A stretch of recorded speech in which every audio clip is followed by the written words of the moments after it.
हो सकता है कि आपके अपने माता पिता ने, आपके दोस्तों ने, या आपके टीचर ने, यहां तक कि आपके अपने पास्टर ने आपका मूल्य ना समझा हो। हालेलुया। उन्होंने आपकी प्रतिभा का, आपके वरदान का, आपकी प्रार्थनाओं का, है ना, आपके दिए हुए दानों का और आपकी सेवा का मूल्य नहीं समझा हो और उन्होंने आपको छोड़ दिया हो। लेकिन आत्मिक उत्साह की सभा में ना सिर्फ आपके मूल्य को समझा जाता है, पर उसे बढ़ाकर आपको और ज्यादा मूल्यवान बनाया जाता है। हालेलुया। आपको और ज्यादा मूल्यवान बनाया जाता है। पता है क्यों? क्योंकि परिवार सिर्फ सांसारिक परिवार नहीं होता, आत्मिक परिवार भी होता है। हालेलुया। संसार सिर्फ सांसारिक परिवार नहीं होता, एक आत्मिक परिवार भी है। और उस आत्मिक परिवार की कुछ बातें मैं आपको बता रहा हूं।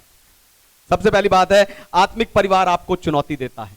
आत्मिक परिवार आपको चुनौती देता। पढ़िए नीति वचन अध्याय 27 वचन 17, प्रोवर्ब्स चैप्टर 27 वर्स 17।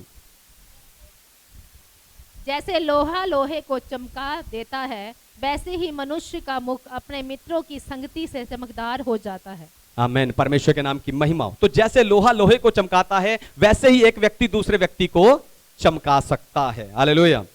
यानी सही चमक पाने के लिए आपको रगड़, चिंगारी और दबाव से होकर गुजरना पड़ता है।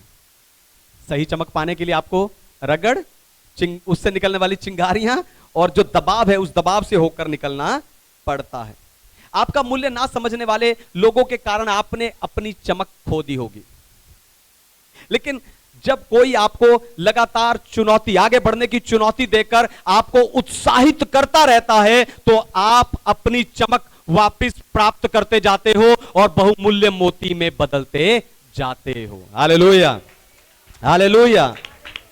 अपने संसारिक परिवार को आत्मिक बनाने के लिए यही आपको भी करना है। अपने संसारिक परिवार को आत्मिक बनाने के लिए यह आपको भी करना है। उनके लिए वचन, प्रार्थना और सेवा की चुनौती बनिए। हालेलुया। अपने ही परिवार के लोगों के लिए, अपने चर्च के दूसरे लोगों के लिए वचन, प्रार्थना और सेवा की चुनौती बनिए। उनके आगे एक मिसाल कायम कीजिए। हालेलुया। एक मिसाल कायम कीजिए। मिसाल कायम करने का अर्थ है, आप रहे ना रहे, कल आपके बाद आपकी मिसाल दी जाएगी। हालेलुया। फिर आत्मिक परिवार आपको संभालता है। आत्मिक परिवार आपको संभालता है। पढ़िए लूका रचित सुसमाचार अध्याय 8 वचन 19, 20 और 21। Gospel of Luke chapter 8 verse 19 to 21। उसकी माता और उसके भाई उसके पास आए, पर भीड़ के कारण उससे भेंट ना कर सके। उससे कहा गया, तेरी माता और तेरे भाई बाहर खड़े हुए हैं, तुझसे मिलना चाहते हैं। उसने इसके उत्तर में उनसे कहा, मेरी माता और मेरे भाई ये ही हैं जो परमेश्वर का वचन सुनते और मानते हैं। आमीन। परमेश्वर के नाम की महिमा। तो जीवन अस्त व्यस्त हो सकता है। गलत व्यवहार या मानवीय सीमाओं के कारण कुछ रिश्ते बिगड़ सकते हैं और समझ नहीं आता कि हम कहां जाएं। ऐसे समय पर एक मैच्योर आत्मिक परिवार ही आपको संभाल सकता है। हालेलुया।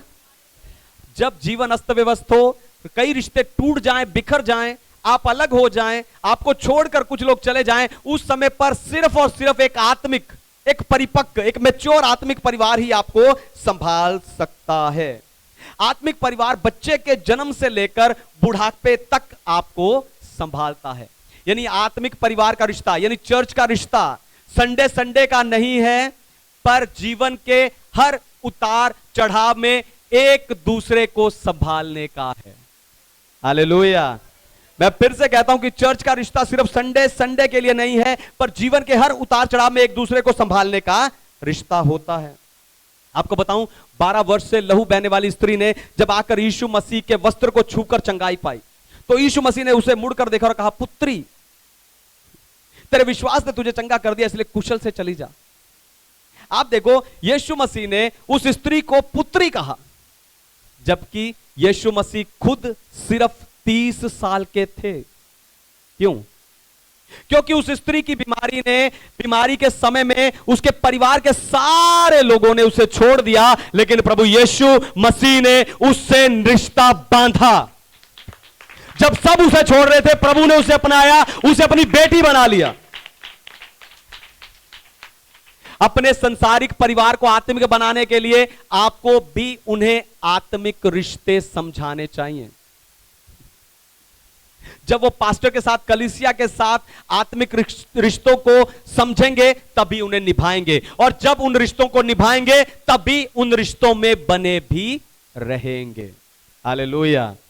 क्योंकि आत्मिक परिवार एक दूसरे को संभालता है।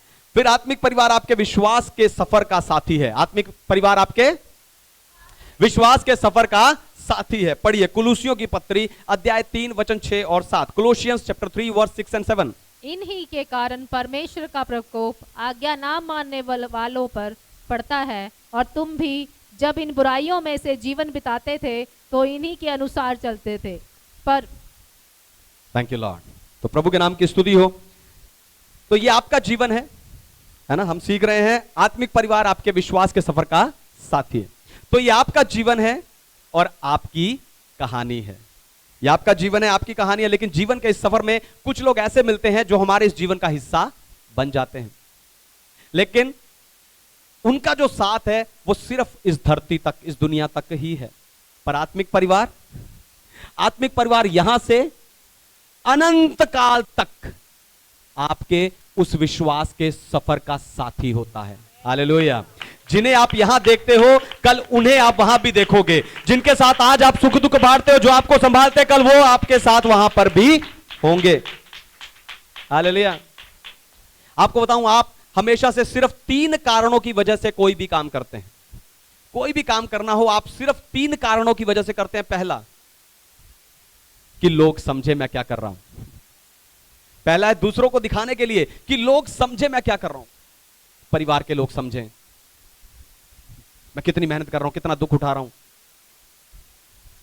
नहीं तो पास्टर समझे, नहीं तो कलीसिया के लोग समझें, मोहल्ले के लोग समझें कि मैं क्या कर रहा हूं। दूसरों को दिखाने के लिए काम करते हैं।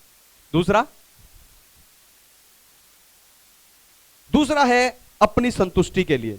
दूसरा है अपनी संतुष्टि के लिए। दूसरे ना भी समझे, कोई समझे ना समझे, पर मैं मेरे परिवार के लिए, मेरे आत्मिक परिवार के लिए अपनी जिम्मेवारी को पूरा करूंगा। और तीसरा है परमेश्वर को खुश करने के लिए। हालेलुया। तीसरा है परमेश्वर को खुश करने के लिए। आपको बताऊं, अपने लिए और दूसरों के लिए किए हुए सारे काम खत्म हो जाएंगे, लेकिन जो काम आपने परमेश्वर को प्रसन्न करने के लिए किए हैं, केवल वही बने रहेंगे, और कल स्वर्ग में वही आपके प्रतिफल और मुकुट पाने के लिए आपकी मदद करेंगे। हालेलुया। इसलिए अपने संसारिक परिवार और आत्मिक परिवार के प्रति अपने जिम्मेवारियों को निभाइए। इसलिए अपने संसारिक परिवार को भी और आत्मिक परिवार को भी खुश कीजिए, ताकि आप यहां भी और वहां भी प्रतिफल पाएं। आइए अपनी आंखों को बंद कीजिए।